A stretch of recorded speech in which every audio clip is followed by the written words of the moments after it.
السلام علیکم ورحمۃ اللہ وبرکاتہ۔ الحمدللہ والصلاۃ والسلام علی رسول اللہ، اما بعد۔ ناظرین، آپ دیکھ رہے ہیں الاثر اسٹوڈیو، اور آج ہم انشاءاللہ بات کریں گے قربانی کے حوالے سے۔ اور ہماری خوش قسمتی ہے کہ آج ہمارے ساتھ ہمارے معزز مہمان ہیں فضیلت الشیخ حافظ مقصود احمد حافظہ اللہ، امیر مرکزی جمعیت اہل حدیث اسلام آباد۔ اب سب قربانی کے ایام ہیں، لوگ قربانی کے جانور بھی خرید رہے ہیں، قربانی کرنے کے لیے ہر شخص تیار ہے۔ تو قربانی کے حوالے سے ہی ہم آج بات کریں گے۔ تو سب سے پہلے ہم یہ جاننا چاہیں گے کہ اس قربانی کی حکمت کیا ہے۔ الحمدللہ رب العالمین، والصلاة والسلام علی اشرف المرسلین، نبینا ورسولنا محمد وآلہ وصحبہ اجمعین، وبعد۔ فاعوذ باللہ السمیع العلیم من الشیطان الرجیم، بسم اللہ الرحمن الرحیم۔ انی وجہت وجہی للذی فطر السماوات والارض حنیفا وما انا من المشرکین۔ وقال اللہ تعالی قل ان صلاتی ونسکی ومحیای ومماتی للہ رب العالمین لا شریک لہ وبذلک امرت وانا اول المسلمین۔ الحمدللہ، امت مسلمہ میں یہ جذبہ موجود ہے، ہر سال ہر جگہ پر اللہ رب العزت کے راستے میں اللہ کے تقرب کے لیے قربانیاں پیش کی جاتی ہیں، لوگ جانوروں کو ذبح کرتے ہیں۔ اس میں بہت ساری حکمتیں ہیں۔ ایک تو یہ ہے کہ زمانہ جاہلیت میں لوگ جانور ذبح کرتے تھے اور وہ بتوں کی نظر کرتے تھے۔ وَجَعَلُوا لِلَّهِ مِمَّا ذَرَأَ مِنَ الْحَرْثِ وَالْأَنْعَامِ نَصِيبًا فَقَالُوا هَذَا لِلَّهِ بِزَعْمِهِمْ وَهَذَا لِشُرَكَائِنَا۔ اللہ کے لیے بھی کرتے تھے اور اللہ تعالیٰ کے غیر کے لیے بھی کرتے تھے۔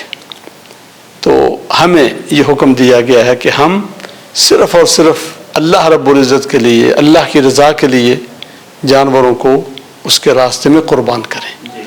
اس میں جہاں اللہ تعالیٰ کی توحید کا اعلان ہے، وہاں پر شرک کی اور مشرکین کے اس عمل کی تردید بھی ہے کہ وہ غیر اللہ کے لیے جانور ذبح کرتے تھے، اس کو بہت بڑی وہ عبادت تقرب کا ذریعہ سمجھتے تھے۔ ہمیں حکم دیا گیا ہے کہ ہم اپنی ان قربانیوں کو، ان جانوروں کو خالصتاً اللہ رب العزت کے رضا کے لیے پیش کریں۔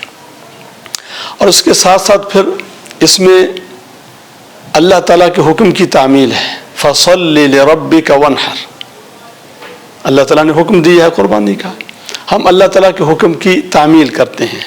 اور سب سے بڑی بات ایک مسلمان کے لیے یہ ہے کہ جب اسے رب ذوالجلال کی طرف سے کوئی حکم ملے جو کہ شہنشاہی آرڈر ہے، دنیا میں معمولی سا کوئی آرڈر ہوتا ہے تو سارے بھاگ کھڑے ہوتے ہیں، کوئی ادھر جا رہا ہے کوئی ادھر جا رہا ہے، اس حکم کی تعمیل میں اپنے اس افسر کو خوش کرنے کے لیے ہم سمجھتے ہیں کہ یہ سب سے بڑا آرڈر ہے، رب ذوالجلال کی بارگاہ سے شہنشاہی آرڈر ہے۔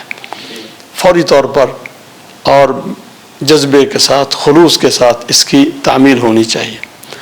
اور پھر اس میں بہت سارے فوائد بھی ہیں، اجتماعی فوائد ہیں، آپس میں ایک دوسرے کے ساتھ تبادلہ ہوتا ہے، گوشت ہدیہ کیا جاتا ہے، خود بھی کھاتے ہیں اور اپنے جو تعلق دار ہیں، جو رشتہ دار ہیں، احباب ہیں، ان کو ہدیہ کیا جاتا ہے، اور جو فقراء اور مساکین ہیں ان کو صدقہ کیا جاتا ہے، ان میں تقسیم کیا جاتا ہے۔ اور کتنے ہی ایسے لوگ ہیں کہ جن بیچاروں کو صرف قربانی کے موقع پر ہی گوشت کھانا نصیب ہوتا ہے، اس کے آگے پیچھے ان کے پاس اتنی استطاعت نہیں ہے کہ وہ گوشت خریدیں اور کھائیں۔ اب اسی مناسبت سے میں تھوڑا سا یہ بھی پوچھنا چاہوں گا، ویسے تو میرا ارادہ تھا کہ آگے یہ سوال مستقل کریں گے، لیکن آپ نے گوشت کی تقسیم کے حوالے سے بات کی، تو ہمارے ہاں جس طرح گوشت کی تقسیم کے حوالے سے یہ نظریہ پایا جاتا ہے کہ اس کے 3 حصے کرنا ضروری ہیں، تو کیا ایسا ہی ہے؟ اس کی کوئی دلیل ہمیں ملتی ہے یا 3 حصے ضروری نہیں؟ گوشت کے 3 حصے کا جو ایک رواج ہے یا یعنی لوگ کرتے ہیں، یہ کوئی شرعی مسئلہ نہیں ہے، بلکہ فقہا نے سید ثابت نے اپنی کتاب میں، فقہ کی کتاب ہے، اس میں انہوں نے یہ ایک سہولت کے طور پر کہ اس طرح ایک سہولت میسر آ جائے گی، نہ تو نبی اکرم علیہ السلام کا یہ حکم ہے اور نہ ہی سلف صالحین سے یہ کوئی منقول ہے. اگر آدمی چاہے تو، اور بہتر تو یہ ہے کہ زیادہ حصہ وہ تقسیم کر دے، جی، بلکہ سارے کا سارا ہی تقسیم کر دے. اب دیکھیں نبی اکرم علیہ السلام نے حجۃ الوداع کے موقع پر کتنے اونٹ ذبح کیے تھے اپنے ہاتھ سے، 63، اور پھر 100 اونٹ تھے، باقی حضرت علی رضی اللہ عنہ نے آپ کی طرف سے نہر کی ہے. تو آپ نے فرمایا کہ ان سب میں سے ایک ایک بوٹی جو ہے وہ ایک ہنڈیا میں ڈال کر مجھے اس کا جو شوربہ ہے، یہ چونکہ وہ بابرکت گوشت ہے، یہ جو گوشت ہے، میں سمجھتا ہوں کہ قربانی کا جو گوشت ہے، تھوڑا بہت وہ لوگ جو پرہیز کرتے ہیں کہ جی ہم بڑا گوشت نہیں کھاتے، انہیں بھی اس کو تبرک سمجھ کر، کیونکہ یہ بابرکت گوشت ہے، جس طرح کہ سحری میں اللہ تعالیٰ نے برکت رکھی ہے، اس طرح اس گوشت کے اندر بھی برکت ہے. اور نبی اکرم علیہ السلام کی یہ سنت مطہرہ کہ فرمایا کہ سب میں سے آپ گوشت کو ایک ہنڈیا میں پکا کر مجھے اس کا شوربہ پلائیں. آپ نے تبرک کے طور پر یہ پیا ہے. تو چاہیے تو یہ کہ وہ سارا ہی تقسیم کر دے، لیکن اپنی ضرورت کے لیے بھی ظاہر بات اس نے رکھنا ہے، تو جتنا چاہے وہ اپنی ضرورت کے لیے رکھ سکتا ہے، تو پھر دوسرے نمبر پر یعنی زیادہ حصہ تقسیم کر دے. اور اگر یہ بھی نہیں ہے تو پھر سہولت کے لیے، تاکہ پتہ چل جائے کہ میں نے اللہ کے راستے میں بھی خرچ کیا اور خود بھی میں نے اپنے لیے بھی رکھا ہے اور دوست و احباب کے لیے، رشتہ داروں کے لیے. تو یعنی مفسرین یا محدثین نے ایک سہولت کے پیش نظر ایک اندیہ دیا ہے. یہ ایک رائے ہے، یہ کوئی مسئلہ نہیں ہے کہ اس کے 3 حصے ہی تقسیم کیے جائیں. تھوڑا سا نا قربانی کے پس منظر کو بھی جاننے کی کوشش کریں گے. تو ظاہر ہے قربانی کرنے کو تو ہم سب تیار ہیں، لیکن اس کا پس منظر کیا ہے؟ دیکھیں، قربانی ایک وہ ہے جو عید الاضحیٰ کے موقع پر کی جاتی ہے. 10 ذو الحجہ کو نماز کے بعد دنیا بھر میں مسلمان اللہ کے راستے میں قربانی پیش کرتے. ایک یہ قربانی ہے. ایک ہے قربانی بمعنی اللہ تعالیٰ کا تقرب، یہ بھی اللہ کا تقرب ہے، لیکن ایک مطلق کوئی بھی چیز اللہ کے راستے میں قربان کرنا، جس کا ذکر قرآن مجید میں ہے.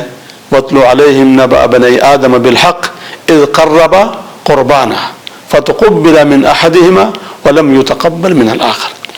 تو جہاں تک عام قربانی کا تصور ہے، یہ شروع سے ہی چلا آ رہا ہے، پہلے دن سے ہی چلا آ رہا ہے. اور پھر اسلام سے پہلے 10 ذو الحجہ کو، جس کو یوم النحر کہا جاتا ہے، حج کے موقع پر، اس کے علاوہ عمرہ کے موقع پر بھی مشرکین اہل عرب آتے تھے خانہ کعبہ میں، اور یہاں پر اپنے ساتھ قربانیاں لے کر آتے تھے. اس وقت رواج یہی تھا کہ جب چلتے تھے اپنے گھروں سے اپنے ساتھ ہی قربانیوں کا جانور بھی لے کر آتے، بلکہ کچھ تو چلتے تھے اور پہلے جانور بھیج دیتے تھے، اور وہ خود ہی جانور چلتے، جو راستے میں دیکھتا ان کو چارہ ڈالتا اور ان کا منہ کر دیتا، اس طرف رخ کر دیتا مکہ کی طرف. جب وہ پہنچتے تو ان کے جانور وہاں پر پہلے پہنچے ہوتے تھے. تو یہ بھی ایک یعنی 10 ذو الحجہ کو حج کے لیے، حج کے موقع پر یا عمرہ کے لیے قربانیاں ذبح کرنا، قربانی پیش کرنا، یہ تصور بھی شروع سے چلا آ رہا ہے. نبی اکرم صلی اللہ علیہ وسلم سے پہلے زمانہ جاہلیت میں بھی لوگ ایسے کرتے تھے. البتہ اس کے اندر خرافات تھیں کہ وہ لوگ کیا کرتے تھے، گوشت لیا اس کو خانہ کعبہ کے اوپر لا کر، اور جو خون ہے اس کو اوپر لا کر غلاف کے اوپر اس کو پھیر دیا یا چھڑک دیا. وہ سمجھتے تھے کہ یعنی یہ تقرب کا ذریعہ ہے. بتوں کے لیے بھی کرتے تھے اور اللہ تعالیٰ کے گھر کے لیے بھی کرتے تھے، اور اس طرح وہ اس کی یعنی ایک نمود و نمائش بھی کرتے تھے، اور اس کو وہ تقرب کا ذریعہ سمجھتے تھے. تو رب کائنات نے فرمایا لن ینال اللہ لحومها ولا دماؤها ولکن ینالہ التقوی منکم، کہ یہ اس طرح گوشت کی نمائش کرنا یا اس کو خانہ کعبہ کے اوپر لا کر رکھنا یا اس کا جو خون ہے وہ اس کے اوپر پھینکنا، اس کی ضرورت نہیں ہے، نہ اللہ تعالیٰ کو اس کی ضرورت ہے. یہ صحیح نہیں ہے. دل کے اندر اخلاص ہونا چاہیے اور اللہ تعالیٰ کے تقرب کے لیے یہ کام کرنا چاہیے. باقی رہا یہ جو ہم قربانی کرتے ہیں 10 ذو الحجہ کو، پوری دنیا میں مسلمان جہاں کہیں بھی ہیں جن کے پاس استطاعت اور جذبہ ہے وہ کرتے ہیں. یہ اصل میں نبی اکرم صلی اللہ علیہ وسلم کی سنت مطہرہ ہے کہ مدینہ منورہ آنے سے پہلے یہ قربانی نہیں تھی. جب آپ مدینہ منورہ میں آئے ہیں تو سن 2 ہجری میں آپ نے اس کا حکم دیا اور سن 2 ہجری سے اس کا آغاز ہوا ہے. تو یہ اصل میں نبی اکرم علیہ الصلاۃ والسلام کی سنت ہے اور یہ یاد ہے کس کی؟ حضرت ابراہیم علیہ الصلاۃ والسلام کی. یہ روایت جو ہے یہ کمزور ہے، بعد اس کو موضوع کا ہے کہ جب آپ سے پوچھا گیا کہ ما ھذی الاضاحی یا رسول اللہ، کہ یہ جو قربانیاں ہیں یہ کیا ہیں؟ فرمایا سنت ابیکم ابراہیم. تو یہ روایت تو بہت کمزور ہے، لیکن قرآن مجید میں رب کائنات نے جو فرمایا وَفَدَيْنَاهُ بِذِبْحٍ عَظِيمٍ، کہ ہم نے ان کو اس کے فدیے میں ایک بہت بڑی قربانی عطا کی. تو یہ حضرت ابراہیم علیہ السلام کی سنت ہے اور اس سنت کا یہ تسلسل ہے. اللہ تعالیٰ کو یہ عمل اتنا زیادہ پسند آ گیا کہ قربانی پیش کرنا، کہ انہوں نے تو بہت بڑی قربانی پیش کی تھی، لیکن اب ہمیں اللہ تعالیٰ نے حکم دیا کہ ہم کچھ نہ کچھ اللہ کے راستے میں قربان کریں، اور 10 ذوالحجہ کو جانور جس کی کچھ شرائط ہیں، جس کے کچھ خاص اوصاف ہیں، اس کے مطابق اللہ کے راستے میں ہم قربان کریں. قربانی کا حکم کیا ہے؟ یعنی بعض لوگ ہم سنتے ہیں کہ وہ کہہ رہے ہیں قربانی واجب ہے، بعض کہتے ہیں کہ سنت ہے. تو اگر یہ واجب ہے تو پھر اس کے لیے کیا کوئی خاص نصاب ہے؟ دیکھیں، جو حضرات کہتے ہیں کہ واجب ہے وہ خود واجب سمجھ کر لیں، لیکن جب آپ یہ کہیں گے کہ یہ واجب ہے تو جو شخص نہیں کر رہا، کسی وجہ سے نہیں کر رہا، جی، تو وہ تو گناہ گار ہو جائے گا. ایک وجوب کا جو ترک ہے یہ گناہ پہ مستلزم ہے. جی. تو یعنی محدثین میں سے کسی نے یہ نہیں کہا کہ اس سے گناہ لازم آتا ہے. نبی اکرم علیہ الصلاۃ والسلام نے خود قربانی کی ہے، ہر سال قربانی کی ہے، اور قربانی کا آپ نے حکم دیا اور فرمایا کہ اذا اراد احدکم ان یضحی، جب اذا رأیتم ہلال ذی الحجہ واراد احدکم ان یضحی، تم میں سے کوئی شخص ارادہ رکھتا ہو، اس کا مطلب یہ ہے کہ یعنی ہمیں ترغیب دلائی گئی ہے. اب اس سے یہ بھی معلوم ہوا کہ یہ ضروری نہیں ہے، فرض نہیں ہے. اور جہاں آپ نے یہ فرمایا کہ جو قربانی نہیں کرتا وہ ہماری عیدگاہ کے قریب نہ آئے، تو یہ ایک قسم کی تنبیہ ہے، یعنی کہ قربانی کرنی چاہیے، لیکن قربانی جمہور کے نزدیک، جمہور علماء محدثین اور فقہا کے نزدیک سنت موقدہ ہے. لیکن سنت موقدہ کا مطلب یہ نہیں ہے کہ ٹھیک ہے جی ہم دل کرے تو ہم کر لیں، نہیں.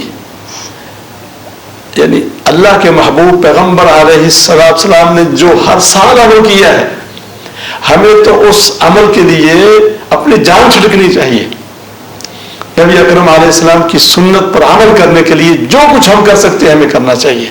اس لیے جن کو اللہ نے توفیق دی ہے وہ بہت مہنگی مہنگی قربانیاں بھی خریدتے ہیں، خریدنی چاہیے.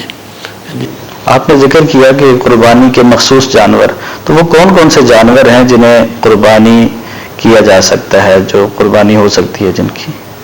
اور بالخصوص یہاں پہ میں چاہوں گا کہ آپ اس بات کا بھی ذکر کر دیں کہ بھینس کی قربانی کے حوالے سے ہمارے بہت سارے اشکالات پائے جاتے ہیں، تو اس حوالے سے بھی اللہ تعالیٰ نے قربانی کے جانوروں کا ذکر فرمایا. پہلی بات تو یہ ہے، یہ بھی سمجھنے والی بات ہے کہ وَمَن يُعَظِّمْ شَعَائِرَ اللَّهِ فَإِنَّهَا مِن تَقْوَى الْقُلُوبِ، جو اللہ کے شاعر کی تعظیم کرتا ہے. قربانی کے جانور اللہ کے شاعر میں سے ہیں، اللہ نے ان کو شاعر کہا ہے. وَالْبُدْنَ جَعَلْنَاهَا لَكُمْ مِن شَعَائِرِ اللَّهِ. تو یہ جانور بہت عظیم ہیں جب ان کی نسبت اللہ تعالیٰ کی طرف ہو جاتی ہے. اور یہ کون سے جانور ہیں اس کا ذکر بھی اللہ تعالیٰ نے قرآن مجید میں فرمایا وَلِكُلِّ أُمَّةٍ جَعَلْنَا مَنْسَكًا لِيَذْكُرُوا اسْمَ اللَّهِ عَلَى مَا رَزَقَهُمْ مِن بَهِيمَةِ الْأَنْعَامِ. بہیمۃ الانعام سے مراد کون سے جانور ہیں؟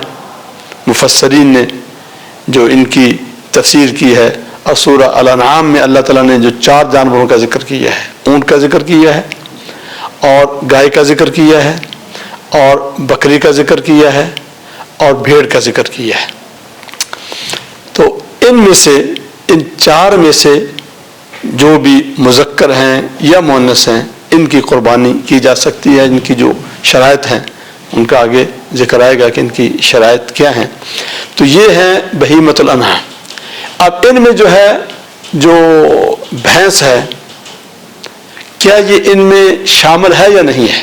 اس میں علماء میں بہت زیادہ اختلاف ہے، اور خاص طور پر یہ جو ہمارا یہ دور ہے نا، اس دور میں زیادہ اختلاف رونما ہوا ہے، پہلے نہیں تھا۔ پہلے عموماً لوگ ہم دیکھتے تھے ہمارے دیہاتوں میں، شہروں میں لوگ بحث کرتے تھے، ذبح ہوتی تھی۔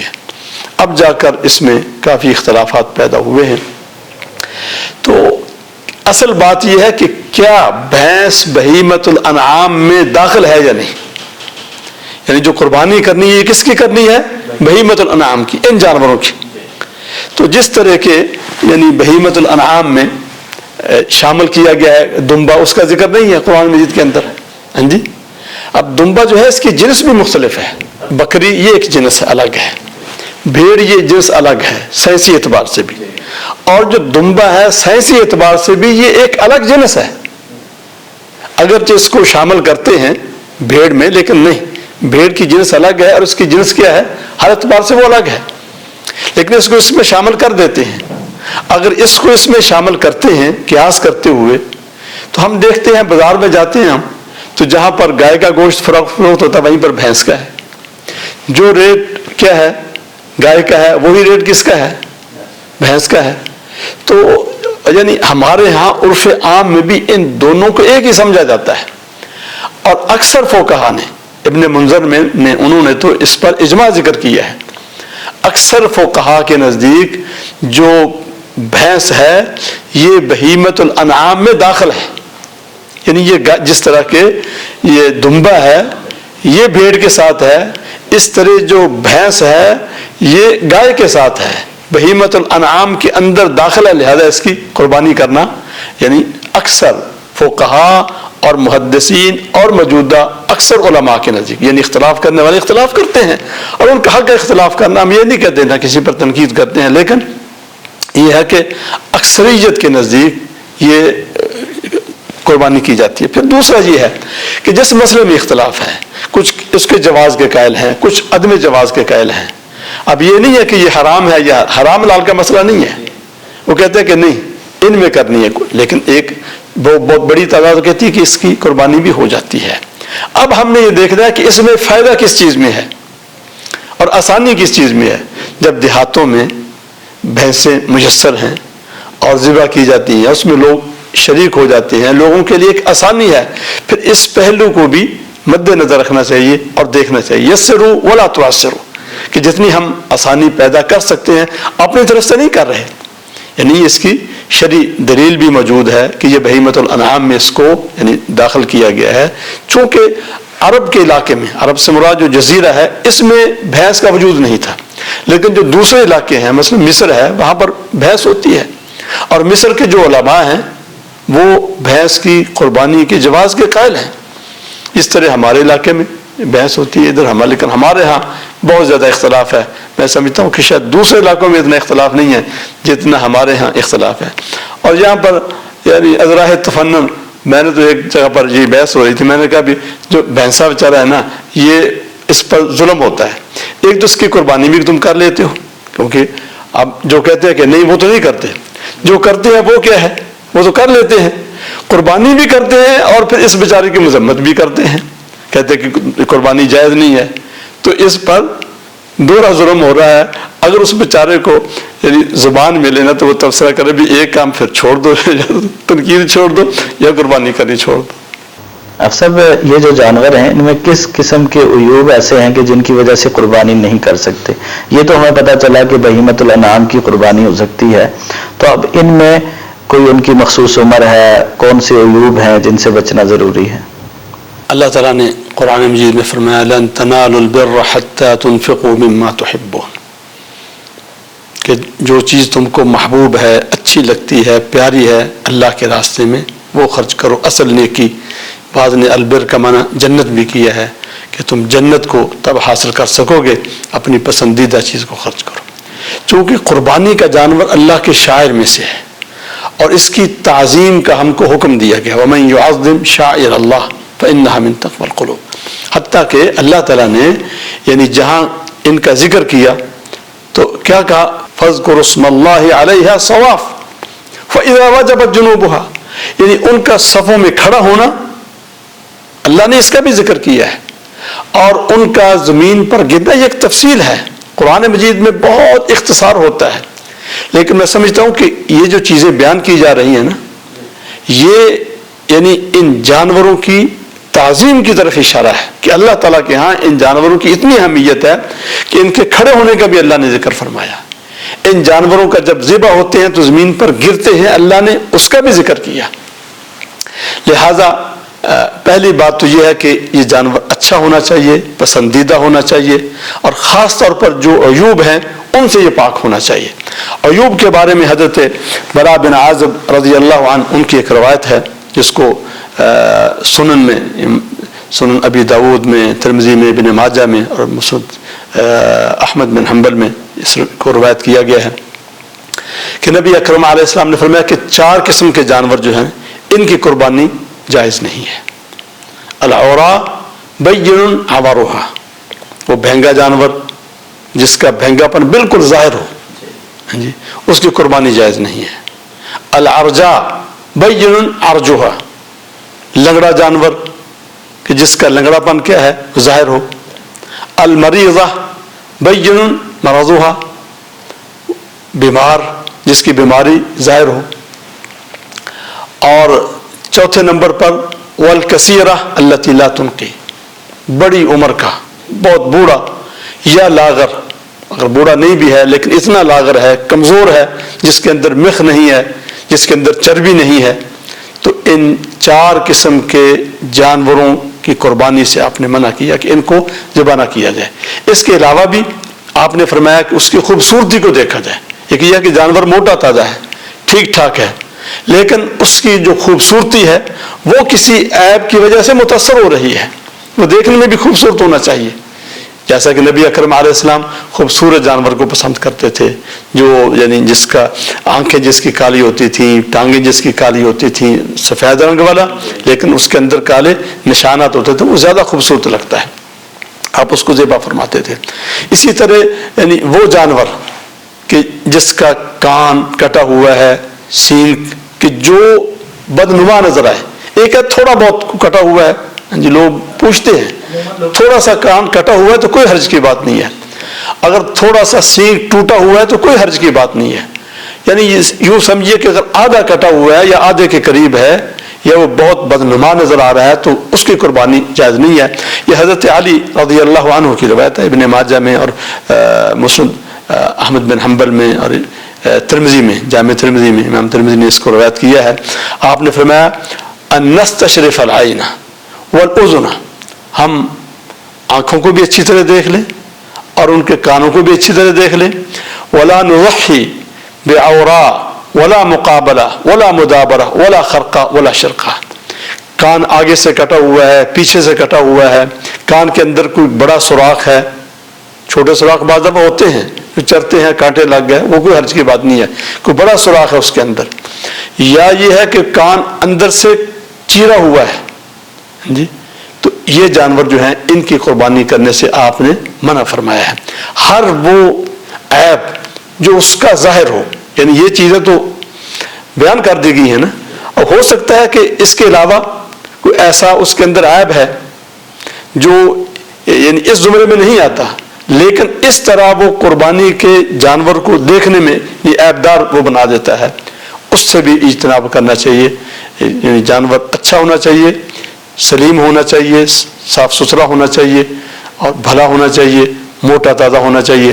اور یعنی صحابہ کرام رضی اللہ عنہم اس کا جو مفہوم بیان کرتے ہیں تعظیم کا, کننا نعظمها نسمنها, کہ ہم ان کی جو تعظیم کرتے تھے اس کا مطلب یہ ہے کہ ہم ان کو کھلاتے تھے, پلاتے تھے, موٹا تازہ کرتے تھے, لہذا جانور خوبصورت ہونا چاہیے. اب صاحب آپ نے اس بات کا تو ذکر کیا کہ جانور عیب سے پاک ہونا چاہیے, اور اس کا ظاہر ہے کہ خیال بھی رکھا جاتا ہے, لیکن قربانی کرنے والے کو کہ عیوب سے پاک ہونا چاہیے, ذرا اس کا بھی ذکر ہو جائے.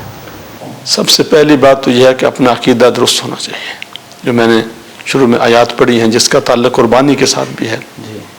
اور ایک روایت میں اگرچہ وہ کمزور ہے کہ نبی اکرم علیہ السلام جب ذبح کرتے تھے تو یہ آیت مبارکہ پڑھتے تھے, انی وجہت وجہی للذی فطر السماوات والارض حنیفا وما انا من المشرکین, اور پھر قل ان صلاتی و نسکی و محیای و مماتی للہ رب العالمین، کہہ دیجئے بے شک میری نماز اور میری قربانی اور میری زندگی اور میری موت صرف اور صرف کائنات کے رب کے لیے ہے، للہ رب العالمین۔ اب اس کے اندر بھی توحید آ گئی، لیکن آگے پھر کیا فرمایا؟ لا شریک لہ، وہ اللہ، وہ کائنات کا رب جس کا کوئی شریک نہیں ہے۔ وَبِذَلِكَ أُمِرْتُ وَأَنَا أَوَّلُ الْمُسْلِمِينَ۔ سب سے پہلی بات تو یہ ہے کہ اپنے عقیدے کو درست کرنا چاہیے، عقیدہ درست ہونا چاہیے، اور دوسرا نبی اکرم علیہ السلام کی سنت کا اتباع کرنا چاہیے، بدعات و خرافات سے پرہیز کرنا چاہیے، اور پھر تیسرا یہ ہے کہ اپنے معاملات کو بھی درست کرنا چاہیے۔ اللہ تعالیٰ حلال اور پاک مال سے صدقے کو قبول کرتا ہے۔ جو حرام کا مال ہے وہ بے شک اونٹ ذبح کر دیں، گائے ذبح کر دیں، کچھ لوگ بہت زیادہ قربانیاں کرتے ہیں، لیکن وہ دیکھیں ذرا ان کا مال کیسے ہے، وہ انہوں نے حلال ذرائع سے کمایا ہے، پھر تو ٹھیک ہے، پھر تو جتنا زیادہ کر سکتے ہیں کریں۔ اگر حرام کے ذرائع سے کمایا ہے توبہ کرنی چاہیے، جس کا مال ہے اس کو واپس کرنا چاہیے، اور پھر جو یعنی حلال کا مال ہے اس سے قربانی کرنی چاہیے۔ اس کے ساتھ ساتھ آج کل یہ بھی دیکھا گیا ہے کہ لوگ جو اچھی قربانی لیتے ہیں یا زیادہ لیتے ہیں، بڑا جانور لیتے ہیں، اس کی پھر تصویریں بنتی ہیں، موویاں بنتی ہیں، پھر اس کی سیلفیاں بنتی ہیں، پھر اخباروں میں پھر اس کی تشہیر ہوتی ہے۔ یہ اجر و ثواب کو ضائع کرنے والی بات ہے۔ دیکھیے یہ وہ لوگ عموماً کرتے ہیں جو بہت زیادہ خرچ کرتے ہیں، جس نے 5-10 لاکھ کا اونٹ لیا یا 5-10 لاکھ کا بیل لیا، اب اس نے کتنے پیسے خرچ کر دیے ہیں۔ اب یہ بات قابل غور ہے کہ یہ عمل جو ہے یہ کس کے لیے ہے؟ یہ تو اللہ کے لیے ہے۔ قل ان صلاتی و نسکی و محیای و مماتی، اور وہ عبادت جو مخفی، جتنی زیادہ مخفی ہو اتنا زیادہ اس کا اجر و ثواب ہوتا ہے۔ اور یہ تو ہماری مجبوری ہے کہ ہم اس کو چھپا نہیں سکتے جانور کو، لیکن اس کی تشہیر کرنا، اس کی نمائش کرنا، اس کی خبروں کو نشر کرنا اور شیئر کرنا، اس کی سیلفیاں بنانا، میں یہ سمجھتا ہوں کہ یہ اجر و ثواب کو ضائع کرنے کے مترادف ہے۔ اور قیامت کے دن فرشتہ اعلان کرے گا جب لوگ اپنے اعمال لے کر پیش ہوں گے کہ جس نے لوگوں کو دکھانے کے لیے کچھ عمل کیا تھا آج جائے فَلْيَأْخُذْ أَجْرَهُ مِنْ غَيْرِ اللَّهِ، آج اپنا اجر و ثواب اللہ کے غیر سے جا کر لے، جس کے لیے اس نے یہ عمل کیا تھا، اللہ تعالیٰ کے پاس اس کے لیے کچھ نہیں ہے۔ اب صاحب ہم یہ بھی دیکھتے ہیں کہ عموماً ایک نعرہ یہ بھی لگایا جاتا ہے کہ قربانی کرنے کے بجائے، اتنے سارے جانور ذبح کرنے کے بجائے آپ کے محلے میں کتنے غریب ہیں ان کی مدد کر دیں، کتنے بیمار ہیں ان کا علاج کروا دیں، کوئی ضرورت مند ہے تو اس کی مدد کر دیں، بجائے قربانی کرنے کے، اتنے جانور ذبح کرنے کے، تو آپ اس کی مدد کیوں نہیں کرتے؟ یا یہ بھی کہا جاتا ہے کہ حج کرنے کے بجائے، اتنے خرچ کرنے کے بجائے آپ کسی دوسرے کے کام کیوں نہیں آتے؟ تو اس حوالے سے رہنمائی فرمائیے گا کہ کیا قربانی کرنا زیادہ بہتر ہے کہ یا کسی غریب کی مدد کرنا زیادہ بہتر ہے؟ 10 ذو الحجہ کا جو دن ہے نا، اس کے بارے میں اللہ کے محبوب پیغمبر علیہ السلام نے فرمایا افضل الایام یوم النحر، کہ تمام سال بھر کے دنوں میں سب سے افضل دن کون سا ہے؟ یوم النحر کا۔ اس دن کی فضیلت کس نسبت سے آپ نے بیان فرمائی؟ نحر کے اعتبار سے، کہ اس کی دن کی نسبت نحر کی طرف ہے۔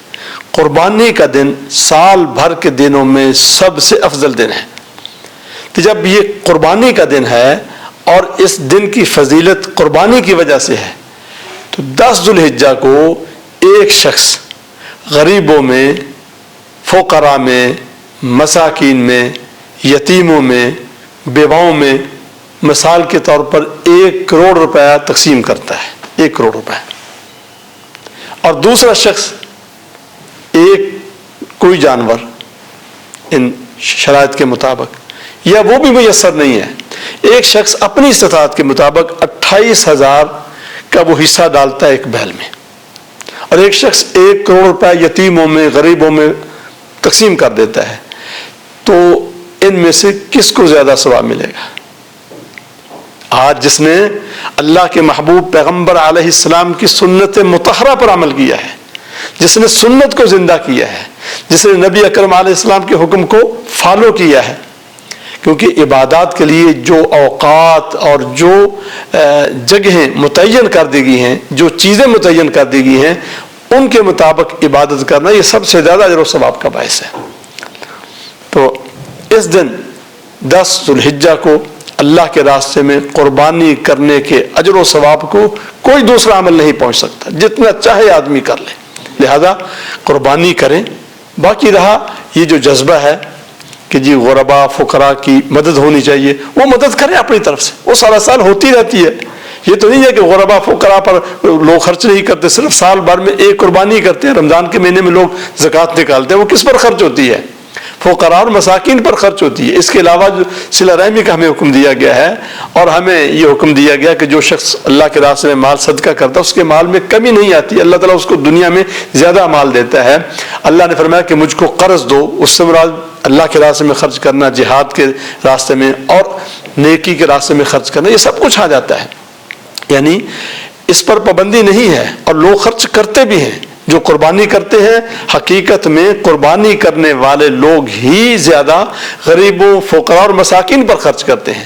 وہ لوگ جو کہتے ہیں کہ جی قربانی نہیں کرنی چاہیے، غریبوں پر، فقیروں پر، مسکینوں پر خرچ کرنا چاہیے، یہ ملحد ہیں، یہ بے دین ہیں، یہ یعنی اللہ تعالیٰ کی شریعت سے لوگوں کو بدل کرنا چاہتے ہیں یا منحرف کرنا چاہتے ہیں۔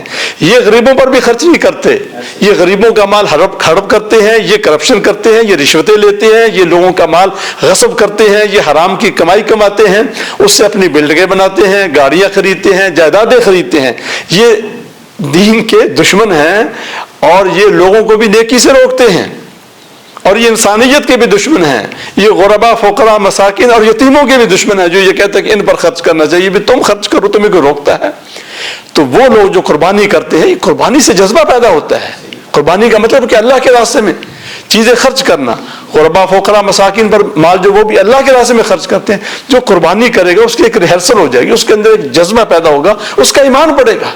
نیکی کرنے سے ایمان بڑھتا ہے۔ جب وہ اللہ کے راستے میں خرچ کرے گا، جانور ذبح کرے گا، اس کے اندر جذبہ پیدا ہو جائے گا، ایمان بڑھے گا، پھر کہے گا اچھا یہ مال بھی خرچ کر دوں اللہ کے راستے میں، یہ بھی خرچ کر دوں، میں یہ بھی خرچ کر دوں۔ اور جو کہتے ہیں کہ نہیں قربانی نہ کریں، ان کے اندر نہ ایمان ہے، نہ ان کے اندر کوئی جذبہ ہے، اور وہ دیکھا جائے تو انسانیت کے بھی دشمن ہیں۔ لوگوں کا مال ناجائز طریقے سے غصب کرتے ہیں، کرپشن کرتے ہیں، رشوتیں لیتے ہیں، اور وہ عیاشی کی زندگی بسر کرتے ہیں۔ ایسے لوگوں کا غریبوں مسکینوں کے ساتھ کوئی تعلق نہیں ہے، میں سمجھتا۔ واقعی ایسے ہم دیکھتے ہیں کہ انہیں ایسے موقع پہ تو یہ یاد آ رہا ہے کہ قربانی کا 25,000 تو انہیں ہضم نہیں ہو رہا، لیکن جو عید کی تیاری کے لیے 25,000 کا وہ سوٹ لیتے ہیں، کبھی انہوں نے یہ نہیں کہا 5,000 کا لے لیں، باقی 20 تقسیم کر دیں۔ آپ نے ذکر کیا کہ یہ عبادات کے اوقات جو ہیں وہ مخصوص ہیں، تو قربانی کے اوقات کون سے ہیں اور اس میں افضل ترین وقت کون سا ہے؟ افضل ترین وقت وہ تو یوم النحر ہے، جو پہلا دن ہے 10 ذوالحجہ، اور 10 ذوالحجہ کو بھی نماز، عید کی نماز ادا کرنے کے بعد قربانی کی جائے گی۔ بعض صحابہ کرام نے پہلی مرتبہ نماز سے پہلے ہی، ان کے اندر بھی ایک جذبہ تھا کہ ہم جلدی ذبح کریں اور پھر گوشت کھائیں، تو انہوں نے ذبح کر لی، تو فرمایا جس نے یہ ذبح کی ہے، یہ جو قربانی ہے یہ قربانی نہیں ہے، یہ تو ایک گوشت ہے تمہارے کھانے کے لیے، اس کی جگہ پر تمہیں قربانی کرنی چاہیے۔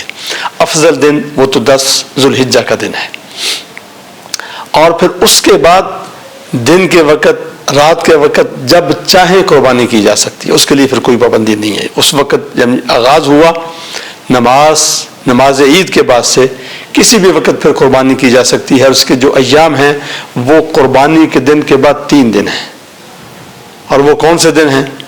جو کہ ایام تشریق ہیں۔ ایام التشریق ایام اکل و شرب و ذکر اللہ۔